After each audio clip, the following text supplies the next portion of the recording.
The Nintendo 64. What game are we gonna play? Wait, Pokemon? No! ah, Little greens, ladies and gentlemen. It has reached that time. The time where the not Pokemon fan is doing a Pokemon commentary.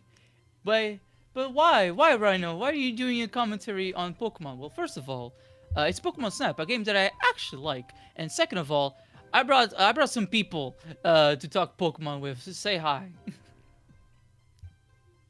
Hello, everybody. My name is Klaus. As you know, I've been here before on several commentaries with my friend Rhino, and we are accompanied by two other friends here. Hello, Hello? my. Oh, Oh, no! you go first. Oh, okay. Hi, I'm Vibs. I was here in the previous commentary. I've been a longtime Pokemon fan. I play the games, a lot of the games.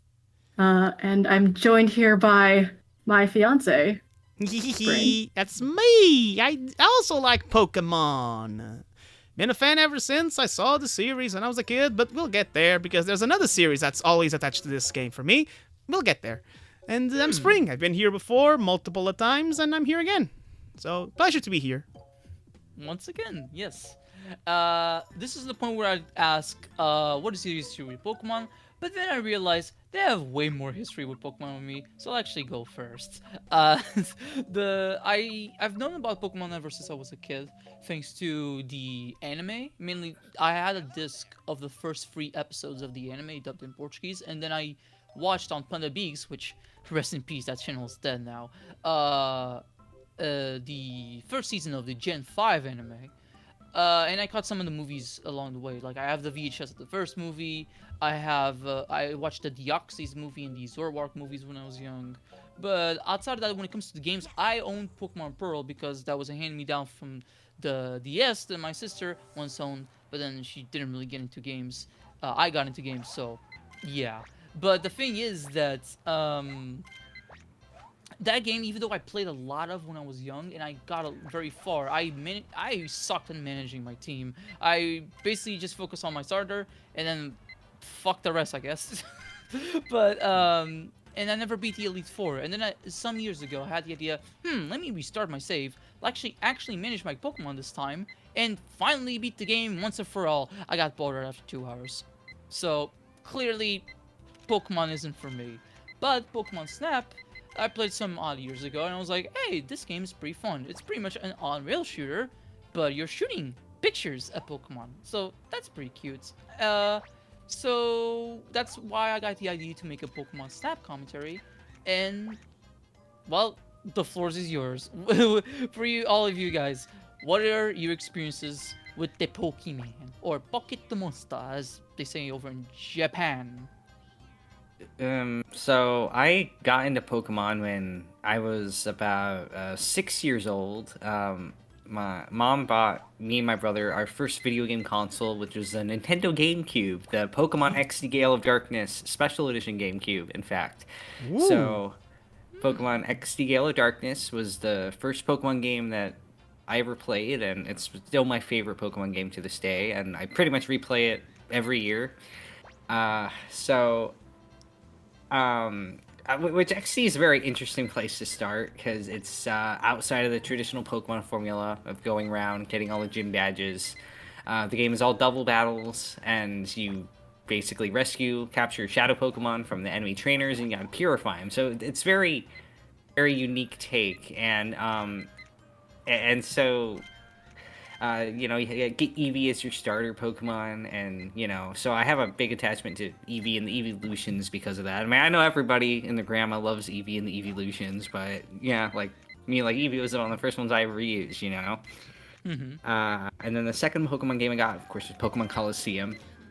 And then of course, around that time, I was getting into watching the Pokemon anime because it would be coming on the TV on Cartoon Network right about when I would be getting home from school. And so, of course, that was, the very first season.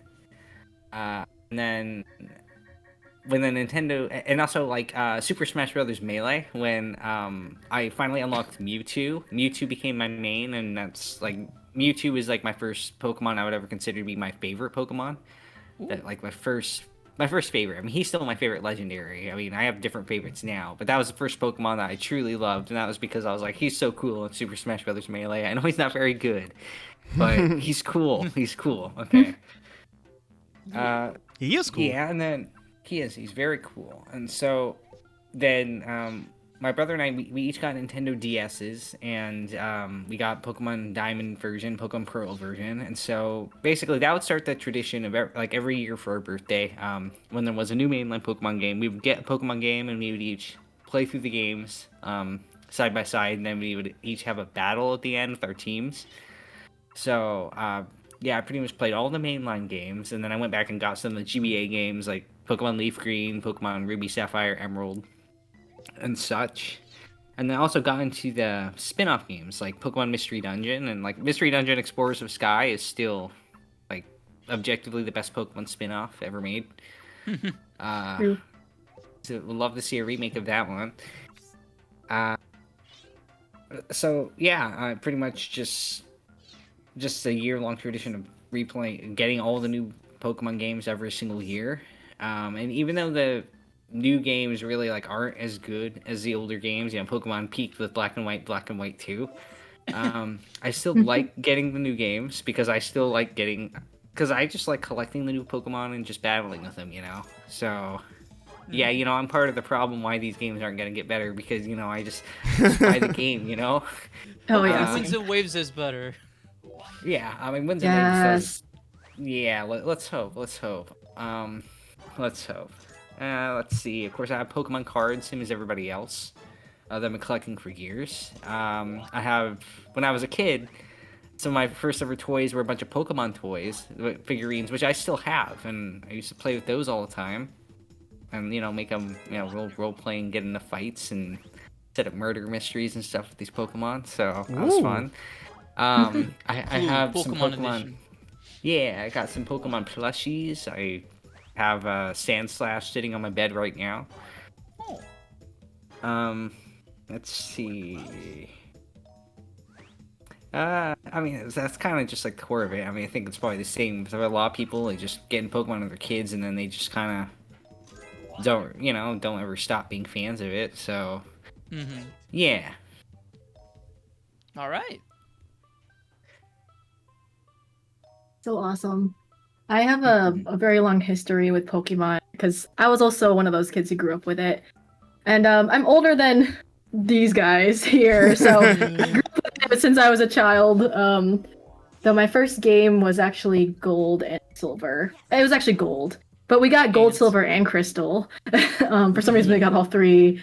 And it was, I say we because my sister... I grew up with a Game Boy Color. That was my first console. It was pink and it was cute. Oh, and I played a lot of Gold and Silver growing up. I didn't really understand the game too well when I was younger, but as I played more and more, like obsessively, I would just get through the game pretty fast. I would, for some reason, start over all the time and then like make a new team and then get to the end and then start over. At some point, my Pokemon Gold got corrupted, so now I can't really play it anymore because the save file just doesn't work anymore. So it's kind of sad. It's probably the save battery that ran out. You can replace it, I think. That'd be good. It'd be nice to play it again. I mean, out of those three, I really like Crystal the most. And for some reason, I was bored and I was like, I'm gonna make an Evolution team. So Klaus, I'm glad you mentioned Eevees because I also loved Eevees back then too. Eevee. Yeah, and I was able to get through. It was kind of a struggle, but we got through to the end. But the game that I played the most was Ruby, because I think that was during the time when I understood the game a lot more. I loved the colors. I loved like coming home from school and just playing Pokemon for hours on end. My brother got into Pokemon at that time and he played Sapphire. So I played Ruby. My brother played Sapphire. My sister kind of stopped playing the games. But Ruby is probably like, I have so many hours into that game. We didn't get Emerald till later. So that's why I didn't play it as much. I mean, Emerald is a better game just because there's just more to do in Emerald, but I love Ruby and have a big nostalgia. Yeah, I played all the mainline games except for Black and White 2, I think. And yeah, and Let's Go Pikachu and Let's Go Eevee, if those count as mainline games. I haven't played those, but for the most part, I play all the games. The side games, I've played a lot of as well. I played a lot of Pokemon Pinball growing up, like the original Pokemon Pinball. with the battery that lets you like feel the rumbles and everything. Oh. And of course, being a Gen 3 fan, I played a lot of Pokemon Pinball Ruby and Sapphire as well.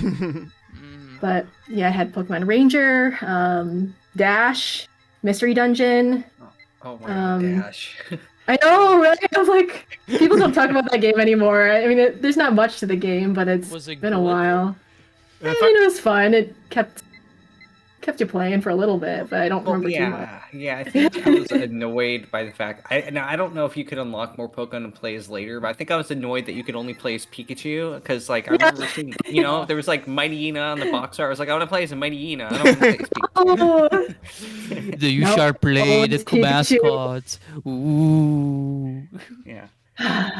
Pikachu. I mean, I love Pikachu just because of the nostalgia of it. And fun fact, when I was growing up, I had a Pikachu OC. And so me and my friends would play like at the recess when we were really young, like elementary school, we'd like run around at recess. And I would always like pretend to be my Pikachu OC. And it was like, it was so funny. Very cute. What's his name? Yeah. His name was Pikachu.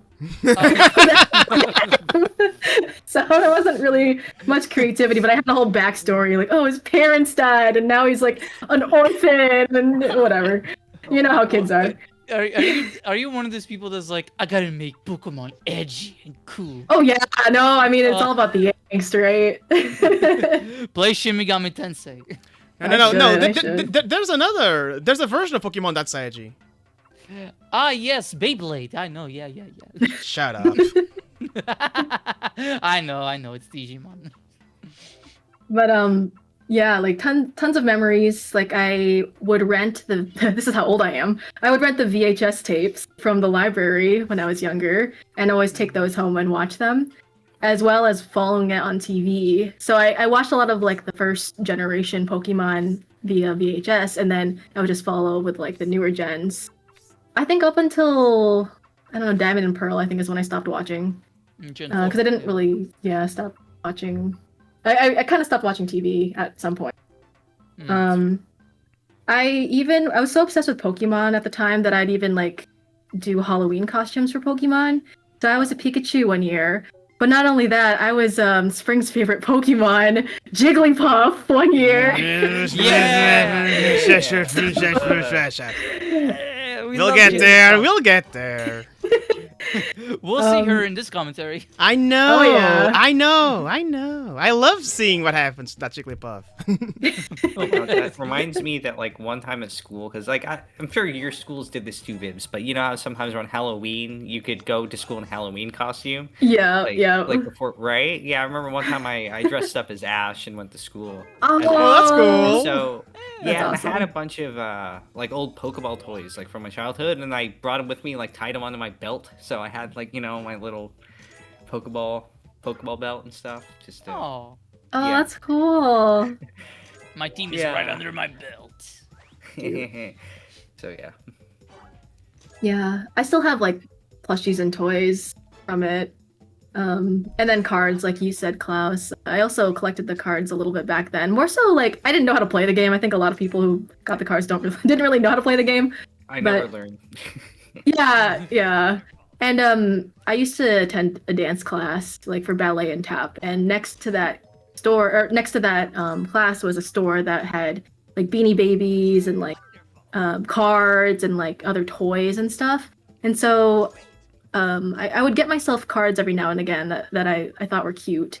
One of them was Birthday Pikachu, and apparently like, and I didn't touch it. It was still in like the plastic sleeve and everything. And I just checked like last month or something, but that card can go for a lot of money nowadays. Yep. I didn't touch it, and it's just kind of crazy how like the Pokemon card collections have changed, and now there's like a whole market for it, and that's a whole other topic. But I just think that's. But yeah, I'm looking forward to. The scalpers. Sorry. Yeah, no, the scalpers and everything. It's kind of an interesting and sad situation, but. I've seen things about that. It's a bit sad, yeah. But ultimately, I'm looking forward to Winds and Waves.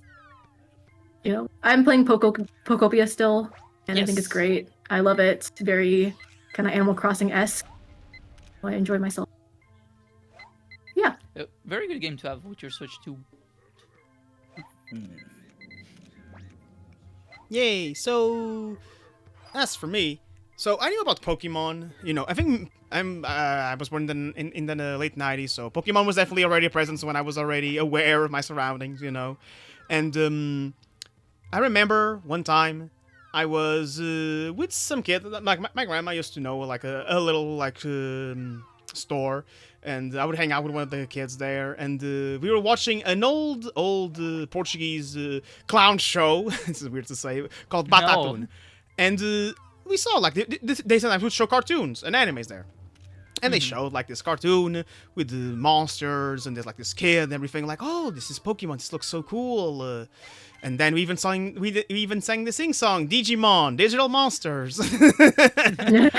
So I'm a Digimon kid. First things first. I technically grew up with Digimon before Pokemon. So, but I have a very big appreciation for Pokemon. When I was with some other friends, they had the VHS with the first 3 episodes, and we would just watch it. So I know by heart the first episode and the one with where Misty discovers Caterpie. Oh yeah. Like those first episodes, I know them because we would watch them. And I actually had a DVD of the episodes of the Kanto starters. You know, the Bulbasaur episode, the Charmander episode that really tugs at your heartstrings, and the Squirtle episode that made me really love Squirtle. But I never actually played the games. I would watch the anime on occasion, again, either via VHS or DVDs, or when I was on vacation in Brazil back in 2004, I saw episodes of the Gen 3 anime, and they also aired the Pokemon 2000, so Pokemon 2000 is the first Pokemon movie I saw, and it's one of my favorites. I love Lugia because of that. Just a really fun movie. But it would take, I want to say, until I played Brawl, to really, okay, I'm gonna try a Pokemon game. And I remember for Christmas, I want to say 2012, 13, I was like to my parents, you know, bring me a Pokemon game for Christmas if you want to give me something. And again, I didn't specify. I said Pokemon game. And my parents got me Pokemon Heart Gold with the Pokemon Walker. Whoa. So I remember cool. when that was advertised back then. And I was like, oh, this Pokewalker looks interesting. And wouldn't you know it, out of all the games to start, I start with, which is, or was considered, I should say, one of the best Pokemon games. And it's Pokemon Heart Gold. And yeah, I had a great time playing the games. And I became a Pokemon fan from there. I remember a few years afterwards, Pokemon X and Y were coming out. So, sorry, Klaus, I skipped Gen 5. I did watch the Zoroark movie. Someday. I did watch the Zoroark movie. You should still play it. I want to play it. I definitely want to play Pokemon Black and White. And I played Pokemon Y when the Gen 6 games were around. And I fell in love with Pokemon ever since then. I think the Heart Gold and Pokemon Y were definitely the games that really put me as a Pokemon fan. Because the games, on their core, are fun games. I definitely say Heart Gold is better just because there's more things to do. But Pokemon Y was a really fun time. And ever since then, I was trying to catch up with the series. I got Pokemon Sun when it came out. And I think objectively, air quotes, I do think it's a better game than Pokemon Y, but I think I had more fun playing Pokemon Y, if that makes sense. But Pokemon Sun had one of my favorite starters, good old Rowlet. So, but then I was gonna play its new game, but then Gen 8 came out, and I did not interested me at all. So I skipped Gen 8 and went straight to Gen 9. And Gen 9, as controversial as it is, I had fun. Yeah.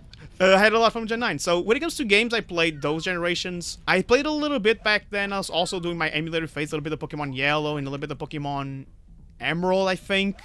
But I definitely want to play those games for sure. I want to play a Gen 4 game that's not the Heart Gold remake. Platinum. Platinum, definitely yeah, I know. Platinum is like the best version of the game, so...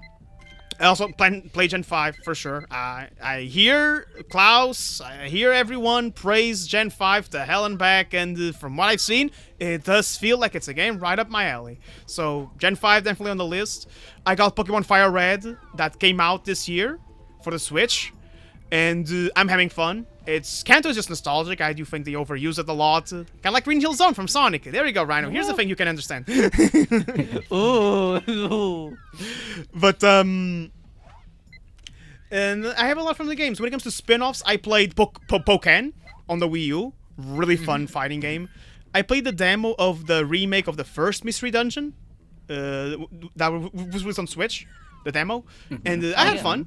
I did play a little bit of Explorers of the Sky on an emulator, but I didn't got far. But another game I definitely want to go back to. And let's see, any other spin-off Pokemon games? Oh, I played Let's Go Eevee. That's one of the first games I got from my Switch. And a fun time. I played with my mom because the game has like a co-op thing going on.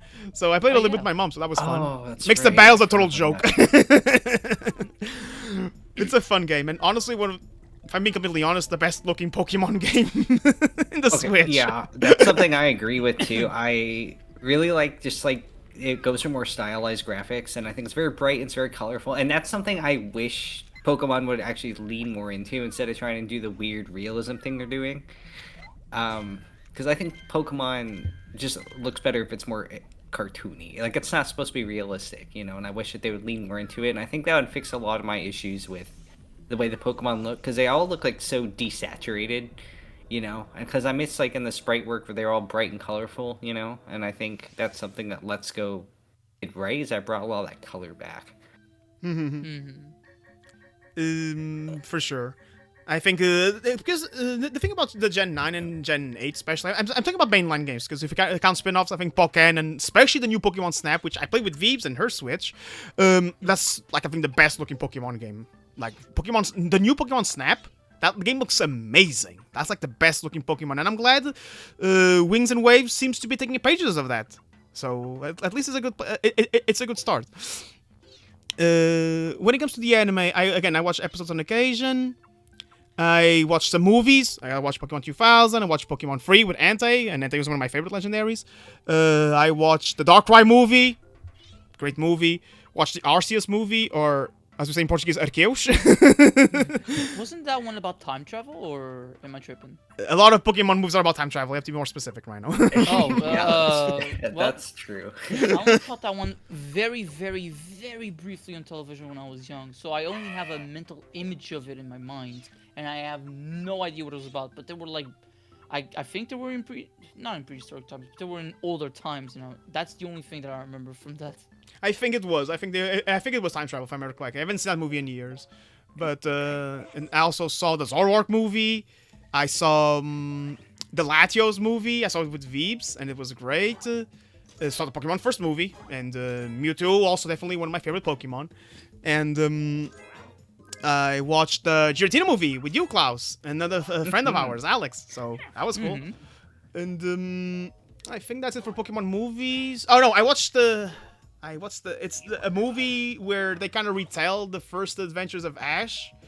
Pikachu I Choose You, I think that's the name. It was done to celebrate the Pokemon anniversary, and they kind of retell the first adventure with Ash. They even tried to redo the goodbye Butterfree scene and everything.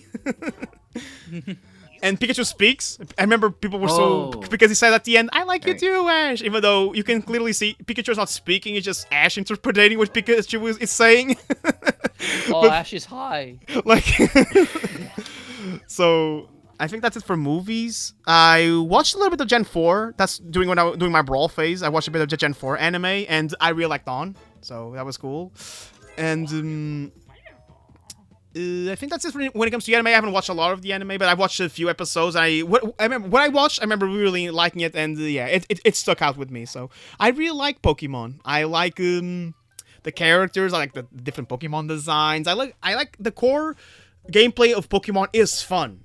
Doesn't matter if the graphics are not up to snuff, which is a concern. Even with the glitches, looking at Gen 9, no, look at Pokemon Scarlet. You play on Switch too with that one. Yeah. And the core gameplay is still fun. We wish, as Pokemon fans who grew up with the series, that it would get better. It would be up to snuff. You know, it's the highest grossing franchise of all time, Pokemon. It's not because of the games. It's because of the anime, because of the trading cards, and the merchandising, but it's still the highest selling franchise of all time. So we wish the games were up to a higher standard of quality. At least Gen 9 definitely felt like they took a very big step back. But hopefully with ZA, controversies with the DLC aside, and a lot of the pricing stuff they decided to do, and with Gen 10, things are definitely better, hopefully. They have the tools. Switch 2 is a powerhouse in its own right, so here's hoping Gen 10 is a good time. I'm looking forward to it. I think as a non-Pokemon fan, the thing that made me like, oh, it's okay. I think Pokemon fans are gonna have a little bit of more faith in this one is the fact that it's not coming out this year; it's coming out in 2027. Yeah. Yeah, they're taking their time with this one, which is very, very, very, very nice to hear. I still find it baffling that in 2022 they released Arceus, Legends of Arceus, which is another game I want to try, in the beginning of the year, and then they released Pokemon Scarlet at the end of the year. We didn't need those two games in the same years. Scarlet definitely could have used more time in the oven. Yeah. Not sure if the, It's just so funky how the Pokemon company works. again, not sure if the pandemic had something to do with it, you know, because some things got delayed, so maybe Arceus was supposed to come out early. Still, the delay wouldn't have hurt Pokemon Scarlet or Violet. Yeah, especially because, you know, people are like the average consumer is not gonna like know this shit. So they're gonna be like, oh, we got another Pokemon game. You know, it's all about the image. So it's like having two big Pokemon games on the same year, and one of them comes out the way it does. People are gonna be like, why didn't you delay it? You know, so it didn't matter because the game sold like hotcakes either way, so. yeah. Yeah, further prolonging the issues. But yeah, hopefully, yeah, since they did delay the release for the games, it's because, you know, there was enough to kind of like tide it over with. I mean, yeah, Pokemon Champions is not mainline, but still, at least we got some kind of a new Pokemon release, and then we got Pokopia. So it's like Pokemon fans have something this year to sort of tide them over. Although from what I hear, Champion seems to be a bit polarizing. It's a controversial title from what I hear as well, yeah. Yeah, like, I understand people's criticism of the Champions, but as somebody who's wanted to try competitive battling for a very long time, I'm having fun with it, and I actually think the limited items and the limited Pokemon pool is a good way to, like, learn the game. And as long as, whenever they do introduce new items to Pokemon, as long as those are, like, free updates and you don't have to pay for those, I think that's fine, you know. So I think the game is going to get better. It's going to take a while, but I think... I mean, I'm having a good time with it, all things considered. So, I just think that, you know, because with them hyping it up, maybe like this is going to be the new platform for, you know, VGC and competitive Pokemon, and for it to just not have all the Pokemon items, it feels a little bit like weird and a little bare bones. But I mean, it's just that those were people's expectations, and they just were not met. Yeah. Right when it first released. So. But I know Pokopia was really well received, and to be honest, I've been slightly considering getting that game eventually, because it's like, hey, this looks fun. It would be nice to play with other people.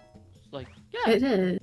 Yeah, there's a lot to do in that game. Like, you start off kind of in this tutorial area where they teach you how to play the game. You know, it's not that hard to figure out, but you know, you get little upgrades that shows you how to like build things or like, you know, do requests for Pokemon, and then you're like, okay, I'm gonna go fix up this town because there's broken roads everywhere. You know, you need to make paths, you need to, like, do requests and break walls to get to new areas.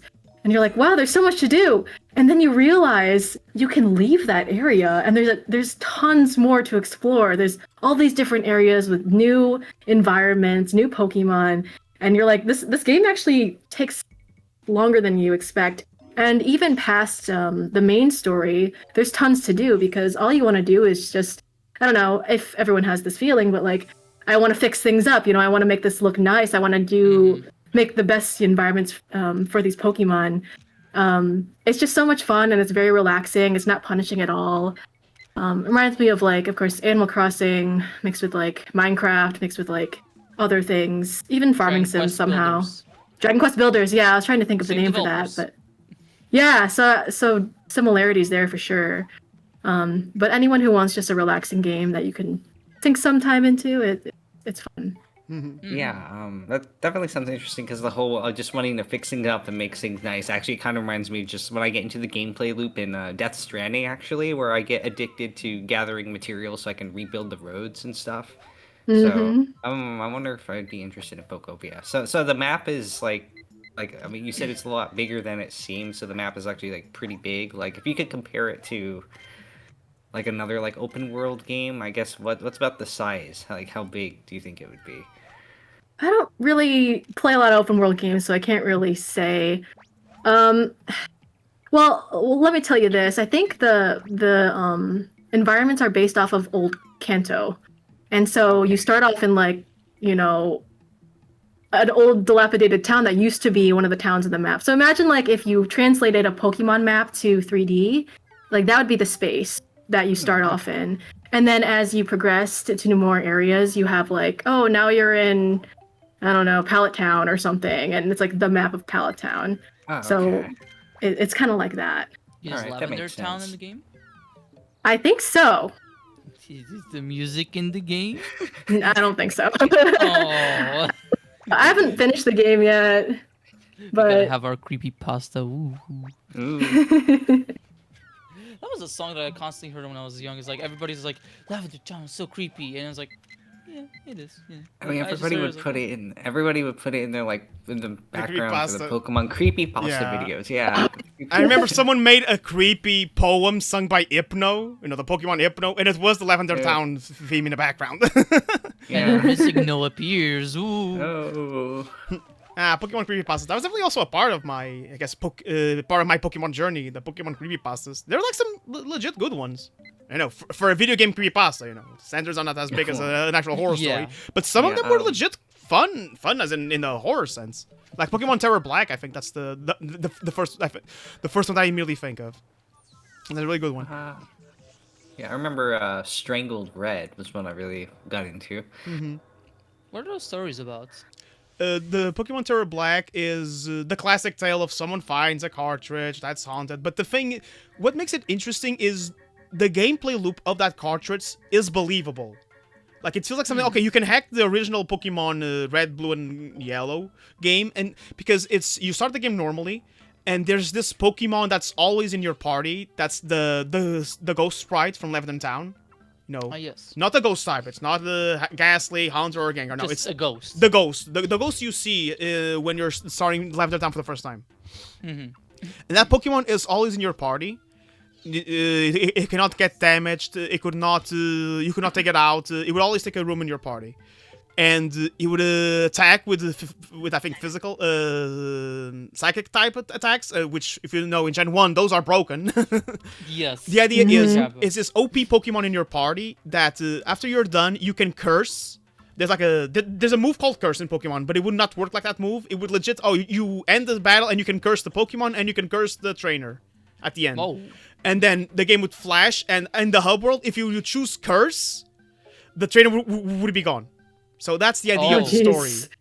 They're dead. And then at the end, when you're done with the full story, you would have like a little epilogue of sorts where you would play as an old man now. It's your trainer as an old man. You would see kind of like the Hall of Fame montage, only it would show you every single Pokemon and every single trainer that were cursed by you. So imagine, you start the game and you started playing and you cursed the Raticate. That Raticate would appear, or that Rattata would appear, that PJ would appear. Every single thing you cursed would appear, and the battle would end with you as an old man without any Pokemon fighting against Ghost. And just a word of attrition as Ghost slowly curses you.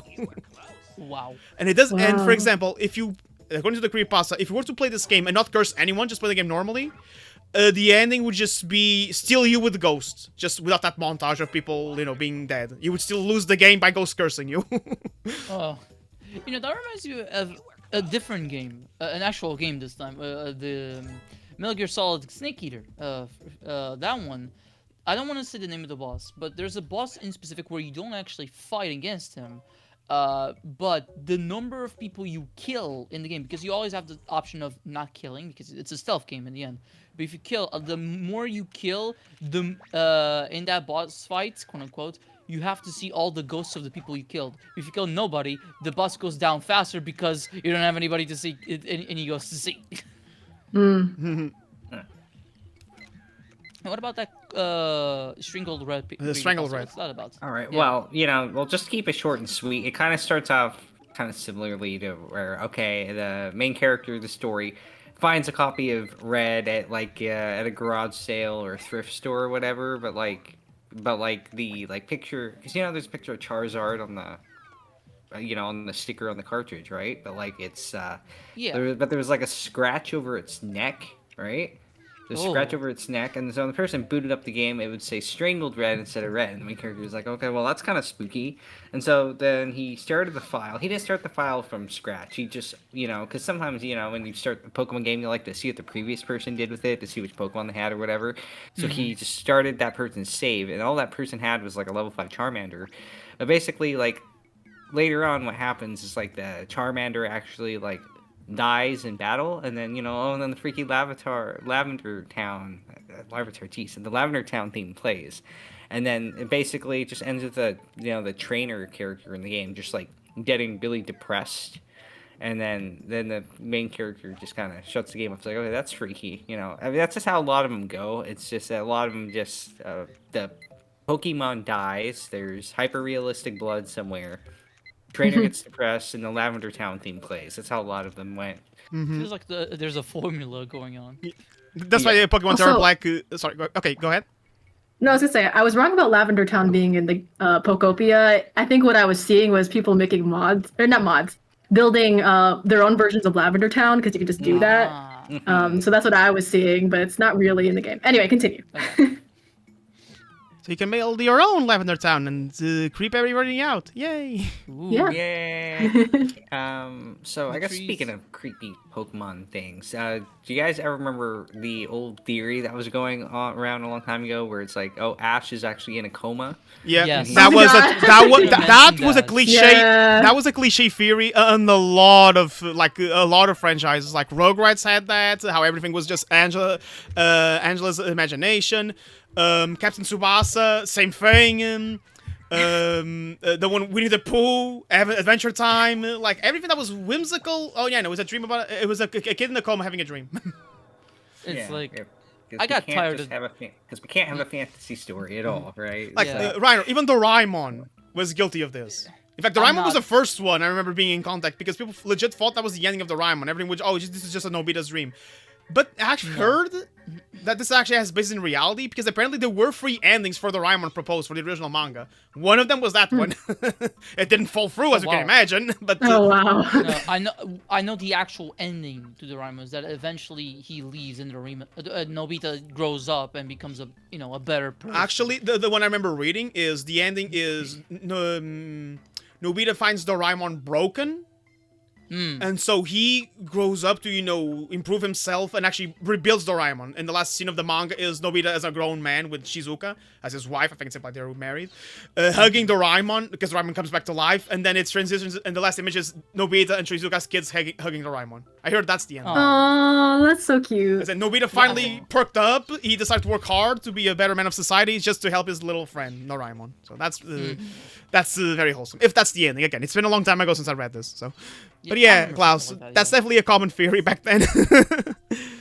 I remember even as a kid, I got tired of these cliches super fast because I'm like, stop it. That's just depressing. You're taking the fun out of my fun property, okay? Like even Shin-chan, if you guys know Shin-chan, the anime. Oh my Yeah. People said, oh, Yeah. it's the mom's dream because the mom lost the son, so that's why it's called Crayon, because it's the What? drawings of the mom. Like, come on, guys. It doesn't have to be that deep. Sometimes it's just gonna be fun to be fun. Yeah, just let the little Exactly. kid show his penis. Wait, what? No, Yep. she said that constantly. Yeah, I know. It's Yeah, like, no, like, no, it's true. That's how Shin-chan was. What a kid. But yeah, Pokemon stuff. I like Pokemons. I like Digimon Slowpoke. a little bit more, but Yeah. that's me being a biased fan. They totally copied Mega Digivolutions. I'm still not over that. I love Pokemon. Agumon, absolutely Greymon. love Pokemon. So speaking of loving Pokemon, what's everybody's like favorite Pokemon? I mean, you could say maybe like your favorite, just favorite one for our friend Rhino here who doesn't like Pokemon, and for the rest of us, like if we could say like top 6 that we could all just put into a team, I guess. Why Your 6? favorite guys. Ah, That's six. like That's a Pokemon are Pokemon big team, for- yeah. Yeah. Yeah. Sorry, I had blank moments. See, folks, can you tell who's a real Pokemon fan and who's not? Why 6? Touche. Yeah, Rhino, you can just say your favorite one. You don't have to come up with 6. I love Ashwa. He's cute. But I also had another favorite Pokemon when I was pretty young as well, before Ashwa took over, and that was Pichu. I like Pichu! little. Pichu. Yeah. He's a little rascal. He's like, You want to know a fun fact about Oshawott, Rhino? hmm. His English VA is Lisa Ortiz. Amy's voice Amy. actress from the 4Kids. So yeah. Yeah, and it's super funny because I know I'm dating this video super fast, but at the time of recording, I'm currently replaying for Sonic 06. So I'm listening to her as Amy, and I'm just thinking, absolutely not. Like, oh god, Oshawott voiced that. God. But yeah. So Vibs, you I want to don't go have first? any other- Yeah. Oh, I love Whooper. Whooper's my boy. I have so many Whooper things. I'm kind of weird because I like Clodsire more than I like Quagsire, but I love both of them. Clodsire looks a little funny, but I just love how he flops around like a little seal or something, like a whale. It's just so cute. And then Whooper is just Whooper. Like, who doesn't? As for I Go like ahead. that Charmander died and became a Charmeleon. yeah. Did you do the thing with the Charizard? Maybe. Well, anyway, I love Whooper. For a team, Whooper's not really like feasible that much, so I guess I'd go Clodsire for that. I'm not gonna build my team based off of how strong they are, though, so maybe. That's I the latest also we've got. Favorites, just your favorites. It doesn't matter if they're weak. You could just have them there as the cute little mascot or something. yeah, it's just like if I were to have 6 of them. I like, despite Pikachu being very overdone and it's everywhere, I still like Pikachu. But I think my favorite variant and evolution of the Pikachu line is Alolan Raichu. I think that it's very cute. Flies around on its tail, and it's just very round and chubby looking. So I think it's so cute. It's just like some call me Johnny. Never forget for the first time it took us until Smash Ultimate to get any Raichu variant of some kind to appear as something, and we finally got it, and it was a Alolan Raichu as a Pokemon summon. Like, before that, Raichu was never a trophy, was never a sticker, nothing. Raichu never appeared in the series, which is It's sad. kind of weird. Yeah. Yeah. I might like Raichu more than I like Pikachu, but I don't know. I like Pikachu. Raichu is So cool. Raichu is yeah. cool. I'm the weird one, says Pichu. Pichu's cute, and I like spiky-eared Pikachu a lot. Yay! Or Oh, Pichu, yeah. sorry. I don't know. I said Pikachu. Yeah. You're Um, being consumed by Pikachu. I know. Oh, Poor yeah, okay, this is what Charmeleon. I was talking about, the Charizard. There he yeah. is, Oh, Charizard. that's Again, good. I think I said this before in other commentaries. Yeah, this is an overdone Pokemon the hell and back, but he still looks cool. Like, he's still a cool dragon. Oh, yeah. He burned me. Who's better, though? Charizard or other dragon-looking guys? I know Charizard's not dragon, but I feel like there's cooler dragon-looking guys. Well, when we make a Charizard X is Dragon type, but I mean, it's kind of hard because Dragon is such a wide spectrum. There's so many different kinds of dragons. There's the typical ones you think of when you think of, there's when you just think of the Knights fighting dragon. You got wyverns, you got the worms, you got the ones that you got the the lung dragons, you got like the Drake dragons, the one that don't have wings. It's like it's like almost anything. You got like turtle dragons. It's like you got so many dragons. It's kind You of got the You bat got dragons in apple pie Pokemon. dragons. You got Yeah. bat dragons, because never forget Noivern is a dragon type. yeah. Can you Noivern, guys I tell mean, that I mean, Klaus is a dragon Noivern's like researcher? Noivern's like Wyvern? he's like a wyvern. He's like a wyvern plus bat. Hello. Yeah. True. Klaus is a Yeah. To answer dragon your question, researcher. Veeps, yes, I do think there's cooler dragons. There's this one, he's gray, and he's also a dinosaur. I call him Greymon. Wow. Yeah. Hi, Greymon. Yeah. I mean, I think I'm always kind of a soft spot for Salamence because that was technically the first Pokemon I ever used in battle. Because in Pokemon XY Yellow Darkness, you're starting the game in a battle simulator, and you're using Salamence as a Metagross, which is like probably one of the coolest fights to start out in any game ever. But I mean, so I think Salamence is cool. I mean, I think Flygon is a huge fan favorite. He's cool too. Oh, I love Um, Flygon. Yeah, he's cute. I even like Altaria. It's like a puffy cloud bird. I think she's kind of neat. Yeah. Yeah. I Go was ahead, debating putting Altaria in my team for my 6. Because I like the aesthetic of Altaria. It's just very cute and fluffy. Mhm. It's a bird. And then I don't know if you guys have seen like wet Altaria, but like when the poops Yeah. are wet, it's just all like sad and fluffy. Yes, I've seen that. Yeah. Let me see. How Um, Oh, okay. I'm now seeing the design because okay, she does look cute. It's like a cloud. Like a little Yeah, birdie cloud cloud. bird. A little birdie cloud. That's also a dragon. Another bird-like Pokemon that I might put on my team instead, though, is Togekiss. I love the Togepi Oh, line. It's very like I don't know. I like round things a lot. It seems, and Togekiss is very egg-shaped. It's Um, friend shape. It's very friend-shaped, and I just think Togekiss is very cute. So there's that. I would also put Alolan Ninetales on there. Oh, I that's a love cool the one, look yeah. of Ninetales, like the regular Ninetales and Alolan Ninetales. I think Alolan Ninetales is a little cooler because of the wispy tail and everything, but both of them are really nice. Very Um, interestingly, the last few Pokemon you've mentioned are all like white, light blue. Yeah, you'll notice that. Because I was gonna also say Hisui and Zoroark. I love this in Zoroark. Yeah. Which is white and red, but still very like white, wispy. I just love the aesthetic of it and just very cool looking Pokemon. Mm-hmm. I don't know. Maybe the last one could be something. It'd probably be exchangeable. I built a team a long time ago, so I'm referencing that. But it was Mega Audino looked like a magical girl, and I thought it was very cute. It's very like it's not very popular, but I like can't believe Sailor Moon got into Pokemon. Oh you yeah. know. But that's kind of I feel like I could exchange that one out for someone else if I wanted to. Yeah. For Yeah. me, okay, No, so that's a really nice pick. Yeah. for me, to respond to the 6 Pokemon, I would definitely pick Totodile. He's my favorite starter. I love the little crocodile guy. Which fun fact, another thing I forgot to say about Pokemon, especially in, I think Portugal and Europe, we got a thing called Tazos, which is like little Yes. plastic / metals round things that are kind of like trading cards, and you have battles with those.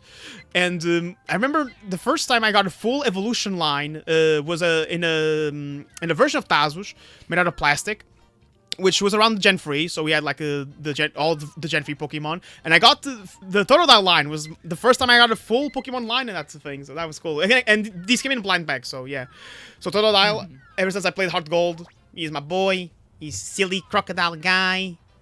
So I picked him. I also picked Rowlet, little owl boy. I love the Decidueye. The Decidueye is such a cool looking Pokemon. Like, he's one of my favorites for sure. So he's definitely there. Either him or Isidian Decidueye, the fighting type Decidueye. He also Yeah, I was looks gonna really ask cool. which one you think is better. I still think the regular, I guess, present day Alolan Decidueye, I think is still my favorite just because it's the one I'm used to the most. But it's a very close call. So I have those two.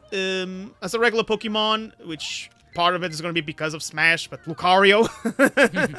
Lucario, that's a lot of people's favorites. Diora. I love playing as Lucario. I was one of those people who was sad when people were hating on him when he got in Brawl because he quote-unquote replaced Mewtwo. And I was like, I like Lucario a lot, and I also like Mewtwo, you know, you can like both. And Yeah. Mewtwo is gonna be in the game. as And now we thanks know to from Ultimate the and game. Smash 4, they're both there, and they are very cool Pokemon. And if you can add legendaries, I'll definitely add Mewtwo as well. I love Mewtwo; he's my favorite legendary, so he's also there. Then I'm gonna add an evolution. So Glaceon, the Ice type evolution, she was always my favorite. She looks cool. She looks cuddly. Oh, yeah, that's uncommon. Yeah, I think she's. Yeah, like I think like out of all the evolutions, she might be the least popular. At least I don't hear as many people have her as their favorite. Really? Yeah. Like, I always thought it was like like Flareon or something. oh yeah, well maybe Flareon. Yeah, but I mean maybe Flareon has a bit of an edge because of Gen 1 nostalgia. But, Nostalgia. Yeah. And then for the last one, I'm an elephant guy, so I'm gonna pick an elephant, and I'm gonna pick Paradox Donphan, the Great Tusk. Oh, one yeah, that's- the Great Tusk is so cool. They literally fused a mammoth with an elephant and a dinosaur. Like, how you come up with this Everything and you why could this ever looked want. like the coolest thing alive. I love the Great Tusk. On this plus side, on the other side, I don't like the Iron Threads. I don't like the violet version, which... When you do an elephant design, you don't separate the face from the trunk. That's like rule number 1 of the character design, guys. Why would you do that for this guy? Yeah. I was about to say you hijacked the Pokemon Company, but no, I guess not. No, no, Yeah, I guess that's like why I always thought the Iron Treads looked weird. I couldn't put my finger on it, but that might be why. Like you do an elephant, you don't separate the face from the trunk. You know, the trunk is the most Yeah. recognizable thing of an elephant. Yeah. I was like a Coporaja. Before the Great Test, I would definitely put Coporaja.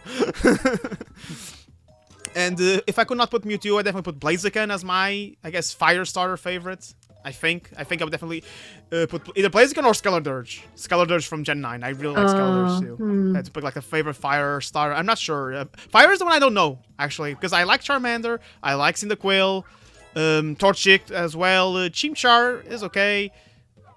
Tech Pig exists. Okay. I did pick the Fennekin instead of Froakie when I played the Pokemon Y for the first time, but then I saw Greninja and I'm like, oh, I don't like Braixen and Delphox, but Greninja is a class of his own. And then Linton, I was not a big fan of Incineroar. Smash helped. I said this in previous commentary. Smash, I think, helped because I'm not sure what they did necessarily. Also, hi, Alex. No, I don't think that's the same Alex. That's another Alex. Okay. I have two Alexes I have friends. Alex. I had to put the one we know as like with a star as like favorites, just to remind myself like this is the Alex I know. Our Alex. Our Alex. So yeah, when it comes to 5 stars, I'm not sure which one I would pick. So for now, I put Torchic, so Blaziken or Skeledirge.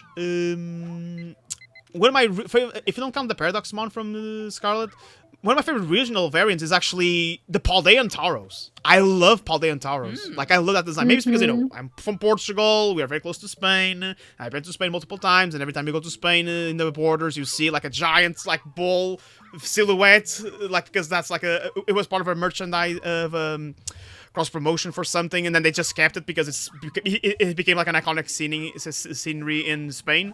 So yeah, a Paldean Tauros. It just looks cool, and it comes in 3 flavors: the water type, which is like a water of buffalo, and then the fire type, which looks really cool. So yeah, I think my regional favorite would definitely be Paldean Tauros. So those would be my Pokemon. I'll try to squeeze Zorwark somewhere, especially Senior Zorwark, which looks amazing. Because I really like Zorwark. I wish it got better treatment, more love from the Pokemon Company, because they were trying to replicate Lucario's success, and nah, it didn't work. So sad. I still remember the movie because that was one of the ones I grew up in. I still remember like the city, which looked pretty cool, and then Celebi coming in a clutch at the end, and then Zorak reuniting with her. I think she was a mom. It was like with her Zorua, and it's like, oh, that's cute. Yeah, Zoroark would have been really cool to be playable in Smash, and I mean, still a part of me that wishes we got that timeline. Yeah. Like if Gen 6 was just a little bit delayed. The rhino in the back. Yeah, I said I fucking killed Psyduck. Holy shit! Holy shit. Okay, Ronnie, you're not a fan of Pokemon, but you have to kill the poor duck. How dare you? That was an accident. I didn't want to. I watched the first season of Pokemon Concierge. I like Psyduck. Oh yeah, no, we that also was a saw cute that series. one. It was.